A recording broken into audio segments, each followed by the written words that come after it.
Yesu ashimwe nshuti muvandimwe wa Ndi Umutsinzi TV. Noheli nziza, turacyari mu gihe cya Noheli, turi muri vibe ya Noheli. Ndagushimiye rero ko wabanye nanjye kandi uyu mwaka wose. Mu by'ukuri igihe tumaranye ni ikimenyetso cy'uko Imana yakomeje intambwe zacu.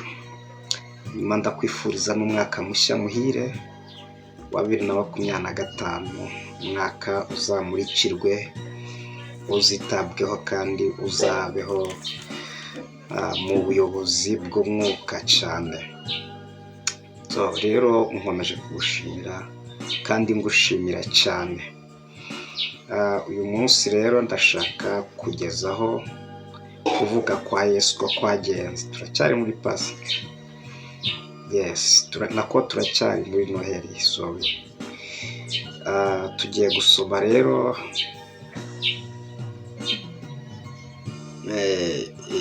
igitabo cya Matayo igice cya mbere, turahera ku murongo wa 18. Twumve kuvuka kwa Yesu, intego yo kuvuka kwe. Asundi izina Yesu koko bisobanuye iki? Hanyuma iryo zina igihe ryabereyeho cyangwa se igihe Yesu yavukiye, icyo byashakaga kuvuga, twari tubonye iki? Mu by'ukuri abantu benshi bizihiza Noheli. Abakristo hirya no hino ku isi bizihiza Noheli, ariko kenshi birangirira mu kurya no kunywa no kwinezeza, nyamara ntibazirikane impamvu yo kwizihiza iyo Noheli. Rero ni ukwizihiza ni umunsi wo kuzuka kwa Yesu, ni aniveriseri, ingaruka myaka iyo kwizihiza kuvuka k'umucunguzi wacu ari we Yesu Kristo. Rero hari ikintu turi bubonemo. Turaza kubona ukuntu Yesu yavutse, uburyo yavutsemo, hanyuma turaza kurebamo neza icyo izina Yesu isobanuye, hanyuma tuze kureba n'inyungu ziri muri iryo zina. Ntuze gucikwa, uze kuba maso. Twagiye rero twumve uko bimeze. Turasoma Matayo igice cya mbere umurongo wa 18, turaza kugera kuri 24. Ngo kuvuka kwa Yesu ko kwagenze.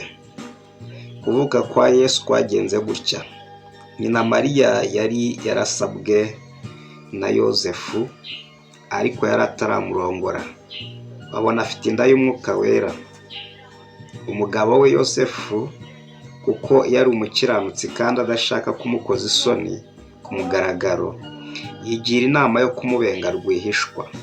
Akibitekereza, marayika w'umwami Imana imubonekera mu nzozi iti: Yosefu mwene Dawidi, witinya kurongora umugeni wawe Mariya, kuko imbuto imurimo ari iy'umwuka wera. Azabyara umuhungu, uzamwite Yesu, kuko ari we uzakiza abantu be ibyaha byabo. Kuko ibyo byose byabereyeho kugira ngo ibyo umwami Imana yavugiye mu kanwa k'umuhanuzi bisohore, ngo dore umwari azasama inda kandi azabyara umuhungu, uzamwita Imanuweli, bisobanuye ngo Imana iri kumwe natwe. Yosefu akangutse abigenza uko marayika w'umwami Imana yamutegetse, arongora umugeni we, ariko ntibaryamana, arinda ageze igihe yabyariye umuhungu, amwita Yesu. Haleluya. Rero duhereye ku munsi wa Noheli nyirizina, ni umunsi wo kwibuka ivuka rya Yesu, ni umunsi wo kwibuka ko Yesu yavutse. Hanyuma iyo twibuka ko Yesu yavutse, ntabwo ari ukuvuga gusa, ntabwo Yesu yavutse ku bw'impanuka, nta nubwo yavutse ku buryo bundi, ahubwo yavutse mu buryo bw'ubuhanuzi bwari bwarahanuwe. Ni ukuvuga ngo yavutse ku bw'impamvu. Umuhanuzi Yesaya yari yarabihanuye n'abandi bahanuzi bavuga ko hari igihe umwari aza asama inda, umukobwa utarigeze ahura n'umugabo na rimwe, hari igihe azasama inda ngo hakavukamo umuhungu witwa Yesu. Bisobanuye ngo cyangwa se ngo kuko uwo muhungu ari uzakiza abantu b'Imana cyangwa abantu be ibyaha byabo. Bivuga ngo rero iyo turimo turibuka Noheli cyangwa iyo turimo turishimira Noheli, tuba turimo turibuka ko hari umwana wavutse ugomba kudukiza ibyaha. Ni ukuvuga ngo iyo tubonye Yesu yavutse cyangwa iyo twizihiza kuvuka kwe, twishimira yuko hari ugukizwa ibyaha kwabayeho. Ntabwo biba ari ukwibuka ko yavutse gusa, ahubwo twibuka n'intego yatumye avuka cyangwa se n'impamvu yatumye avuka. Imana yari yarabishyize iravuga ngo ni ukugira ngo azakize abantu ibyaha. Ahubwo icyo gihe cya Noheli nawe ukwiye kuvuga ngo ese ibyaha byanjye byarakijijwe? Ugomba kubitekereza ukavuga niba umwana ukiza abantu ibyaha yarabonetse, ese narakijijwe? Ibyaha byanjye byakuweho cyangwa ntabwo byakuweho? Hanyuma niba rero wishimira ko Yesu yavutse, niba wishimira ko umwana yavutse, uwo muhungu uzakiza abantu ibyaha, hari igihe koko cyabayeho aravuka. Hanyuma niba wemera ko yavutse rero, ubwo n'ibyaha yabikuyeho, kuko tubona ko yaje ku isi akabaho mu gihe cye, agakora umurimo Imana yamutoreye gukora akawurangiza. Ubwo yawurangije rero ukwiye kumenya ngo ibyaha byanjye byakuweho cyangwa ibyaha byanjye byabonewe impongano. Kuko Daniyeli yari yaravuze ko gukiranirwa kuzacibwa, ibyaha bigatangirwa impongano. Rero nta wundi yavugaga, byari Kristo ko azatanga impongano y'ibyaha by'abantu, nyuma abantu bagakizwa ibyaha byabo burundu, butazongera kwitwa abanyabyaha. Bivuga ngo umuntu wese wemera cyangwa se wizera kuvuka kwa Yesu agomba kumenya ko n'ibyaha bye byakuweho na Yesu. Ni igihe cyo kwishimira ko wabonye amahoro aturuka ku mwami Yesu igihe yari amaze kuduhabwa. Rero yaje mu isi, Yohana ngo amubatiza amurambitseho ikiganza, aravuga ngo yaramwerekanye, aravuga ngo nguyu ntama w'Imana ukuraho ibyaha by'abari mu isi. Birababaje ko waba wizihiza Noheli ukibaraho ibyaha. Birababaje ko waba wishimira Noheli ariko ukayishimana wumva ufite ibyaha, wumva uri umunyabyaha, wumva ufite izina ryitwa umunyabyaha. Abizera Kristo bose ibyaha byakuweho, nta byaha bagifite. Imana ntibabaraho ibyaha, kuko uwo mwana yerekaniwe kumaraho ibyaha by'abantu. Ukwiye kwishimira yuko wababariwe igihe amaraso ya Yesu yamenekaga. Kuvukwa kwe bingana no kuvuka ubwa kabiri kwawe. Kuvuka kwa Yesu bingana no kuvuka kwawe bwa kabiri, kandi kuvuka ubwa kabiri nta muntu ubyiha, ahubwo bihabwa cyangwa se ubiheshwa no kwizera ko Yesu yabonetse agatambira ibyaha byawe. Nyuma iyo wizeye ibyo, ntabwo wongera kwiciraho iteka, kuko umenye neza ko n'Imana nta teka iguciraho. Ukishimira kubaho, ukishimira ko Imana igukunda, ikwishimira kandi by'iteka ryose. Rero nuzajya kwizihiza Noheli, hakaba ari igihe cyo kwambara neza, kwiyitaho, kukarya ukanywa, hanyuma bigasoreza aho ngaho. Ujye ushima ko wababariwe, ujye ushima ngo ndagushimira ko uyu munsi agakiza kanjye kabonetse. Yesu Kristo niwe agakiza kacu. Yesu Kristo niwe buzima bwacu, ubuzima bwari bwarabuze nyabwo. Turi abantu bo kurimbuka. Bibiliya ivuga ko abantu bitwa inyo, bitwa ngo bapfa nk'inyenzi n'ibindi. Bivuge ngo bari abantu bashobora kwicwa n'ikintu icyo ari cyo cyose kubera ko nta gaciro bafite. Ariko Noheli agaciro k'umukristo. Noheli ni agaciro k'umukristo ku Mana, kuko yahise ahabwa ubugingo buhoraho biciye muri Kristo Yesu. So rero kuba ubona ushobora kuba ukora ibyaha ntibivuze ko umukiza ukuraho urubanza rw'ibyaha atabonetse. Niba yarabonetse ukaba ukibyibonaho, icyo ni ikibazo cyawe. Ikibazo cyawe wumva ko uri umunyabyaha kubera ko ukora ibyaha. Ntiwumve yuko uri umukiranutsi kubera ko hari amaraso y'umwana w'Imana yamenetse. Icyo usabwa ni kimwe. Ntabwo Imana yigeze ikuraho ibintu byo kuvuga ngo reka mpite mbakuramo kuba abantu. No, ukomeza kuba umuntu ariko ukakira ubundi buzima bushya, ubuzima bw'ubumana, ari bwo gukiranuka kw'Imana kuzanwa n'uko wamaze kwizera Yesu Kristo. Hanyuma rero abari muri Kristo Yesu ngo ntateka bazacirwaho cyangwa ntateka bacirwaho. Bivuga ngo ukeneye kwimukira muri Kristo kugira ngo utazacirwaho iteka, nubwo waba ufite impamvu zo gucirwaho iteka. Ubundi abantu twese iyo twirebye tubona dufite impamvu zo gucirwaho iteka, bitewe n'ibibi dukora, bitewe n'uko tugenda. Iyo tugerageje kwirinda biranga tukisanga twabikoze. Na Paulo yavuze ngo tugerageza gukora ibyiza, ibi bikadutanga imbere. Ariko niki cyadukiza uyu mubiri udutera urupfu? Kereka guhungira muri Kristo, kereka kwimukira muri Kristo. Kwimukira muri Kristo rero ni ukwemera ko yitambiye ibyaha byawe, yitambiye ububi bwawe bwose, akakugira uwera, akakugira umuziranenge, akakugira utagawa imbere y'amaso y'Imana. Kuvuga ngo nta munsi n'umwe uzigera ubona akandi gakiza Imana igategura. Byararangiye, iby'agakiza byarateguwe. Yesu araboneka. Yesu ashyirwaho ibyaha byawe, nanjye n'abandi bo ku isi yose. Yesu arabikubitirwa, arabibambirwa, ndetse arabipfira. Agakiza kaba karabonetse. Ntugakangwe n'uko ubona ukora ibyaha. Agakiza kamaze gutangwa.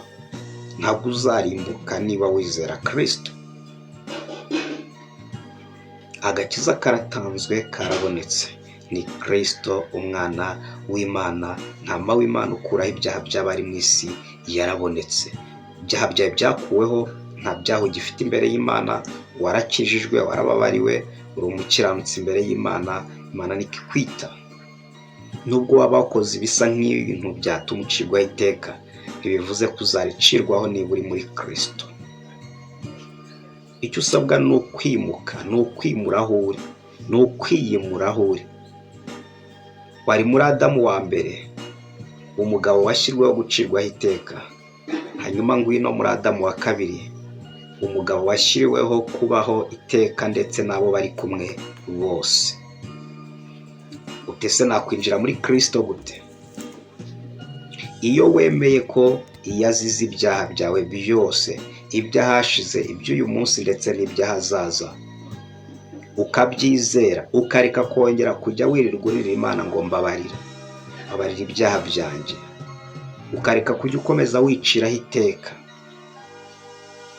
ukizera yuko gucirwaho iteka kwawe kose Yesu yagutwaye, umutima wawe ukaruhuka ku buryo utongera kukubwira ko uzarimbuka, ko Imana ikurakariye. Ugatangira kwishima, ukagira ibyishimo mu mutima, ndetse ukishimira Imana ko yamaze kukubabarira.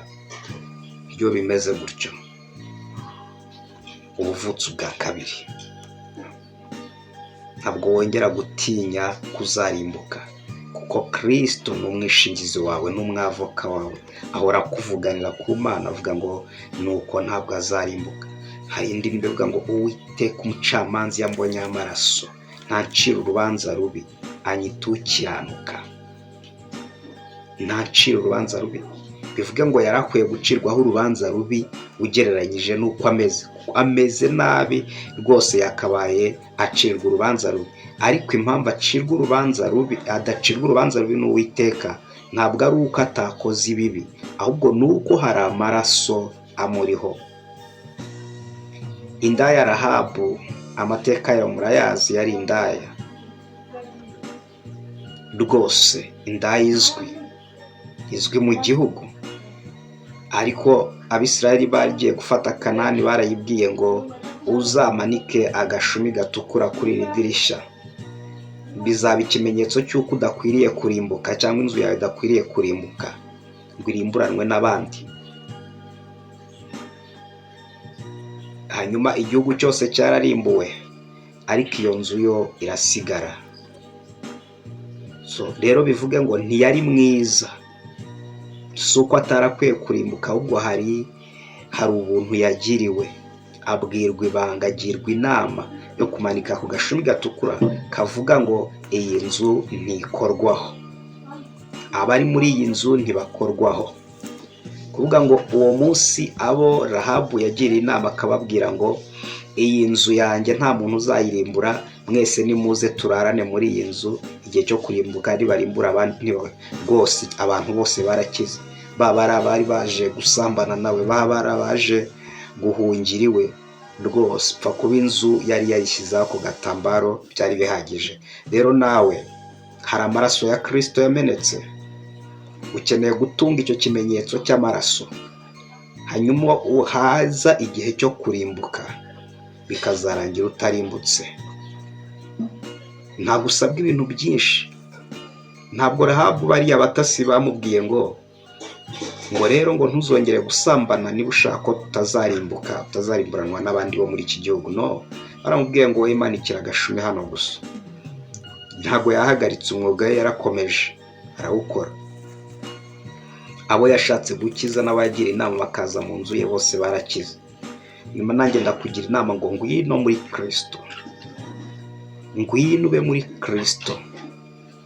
Nubwo ubona kureka ibyaha byakunaniye, ba muri Kristo. Nubwo ubona ingeso mbi zigucika buri munsi wananiwe, ba muri Kristo.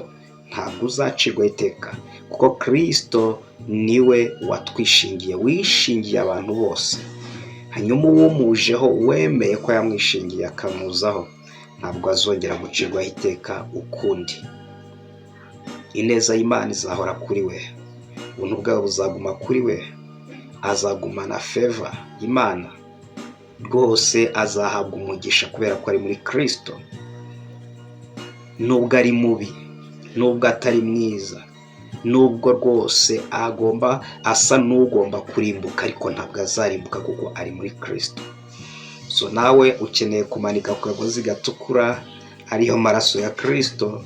Hanyuma Uwiteka umucamanza yakubonaho ayo maraso, nta gucira urubanza rubi rwo kukurimbura, ahubwo akwite ukiranuka. Kandi urabizi ko inyungu zo kumukiranutsi n'ubugingo buhoraho, n'ubugingo buhoraho bw'uba ufite. Kujya mbere kwawe kuzagaragarira bose nuramuka wizeye utya. Abantu benshi babujijwe kujya mu nsengero, nuko mu nsengero bacira urubanza bakavuga ngo banza ureke ibi n'ibi ubone gukomezanya n'Imana. Banza ubyature ubireke, wihanire kureka ubireke, Imana izakwakira. Ni ukuri barakubeshya. Imana yatanze Yesu, imutangira isi yose turi babi, kugira ngo umwizera wese utarimbuka, ubwabwo ubugingo buhoraho. Kugira ngo wowe nuramuka ugize amahirwe, umutima wawe ukakira Yesu, ukamwizera, kurimbuka bihite bivanwaho, ahubwo uhite wakira ubugingo buhoraho muri wowe.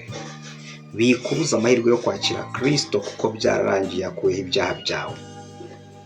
Nubwo ubona ubikora, ingaruka zabyo zakuweho rwose neza, zavanyweho, byararangiye.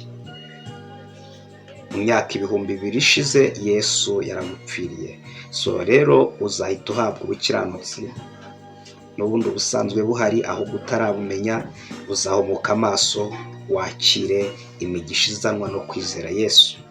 Kuticiraho iteka n'umugisha, kudacirwaho iteka n'Imana n'umugisha, gukundwa na Yesu n'umugisha. Yesu kuba kwishingiye n'umugisha, bivuga ngo byakunaniye byose arabyishingira, yarabyirengereye. Ahora kuvuganira ngo ntazarimbuke ko nirengereye ingaruka z'amakosa ye yose.